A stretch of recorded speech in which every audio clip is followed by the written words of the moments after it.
جس طرح رمضان کے آہ دھاکے کی تاک راتیں تمام راتوں سے افضل ہیں، اس طرح ذی الحجہ کے دن تمام دنوں سے افضل ہیں، پورے سال کے سب سے بہترین ایام ہیں۔ ان دنوں کی فضیلت کا مقابلہ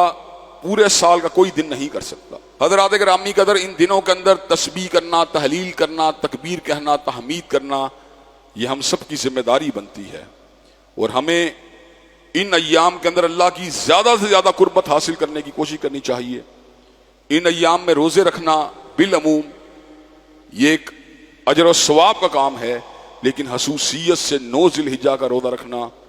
اس سے اللہ تبارک و تعالی گزشتہ ایک سال کے گناہ اور آئندہ ایک برس کے گناہوں کو معاف کر دیتا ہے۔ 9 ذی الحجہ ہمیں چاند کے لحاظ سے کرنی چاہیے، اس لیے کہ اب ہمیں اس بات کا پتہ ہے حج سعودی عرب میں ہو رہا ہے سیٹلائٹ کے ذریعے، ٹیلی فونوں کے ذریعے، موبائل کے ذریعے، لیکن جو ایک آفاقی طریقہ امت میں رائج تھا، چاند کو دیکھ کے ان چیزوں کو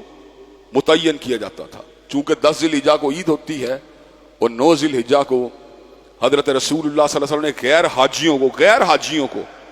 روزہ رکھنے کا حکم دیا کہ جس طرح حاجی 9 ذی الحجہ کو گناہوں سے پاک ہو رہے ہوتے ہیں، غیر حاجی بھی روزہ رکھ کے اللہ کی کرم نوازی کو حاصل کر لیں۔ تو ہمیں یوم عرفہ یعنی 9 ذی الحجہ کو چاند کے لحاظ سے جو پاکستان میں 2 ذی الحجہ بنتا ہے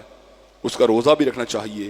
اور اس دن یہ دعا کثرت سے کرنی چاہیے، لا الہ الا اللہ وحدہ لا شریک لہ لہ الملک ولہ الحمد وہو علی کل شیء قدیر۔ اللہ نے اس کے نبی پاک حضرت محمد کریم صلی اللہ علیہ وسلم نے اس امر کا اعلان فرما دیا، یہ یوم عرفہ کی بہترین دعا ہے، اور ساتھ ہی آپ نے یہ بھی ارشاد فرما دیا، خیر ما قلت انا والنبیون من قبلی، کہ مجھ سے پیش سے جتنے بھی انبیاء آئے وہ یہ وظیفہ اور یہ ذکر کرتے رہے۔ یہ انبیاء علیہ السلام کا ذکر ہے، حضرت رسول اللہ کا ذکر ہے، لا الہ الا اللہ وحدہ لا شریک لہ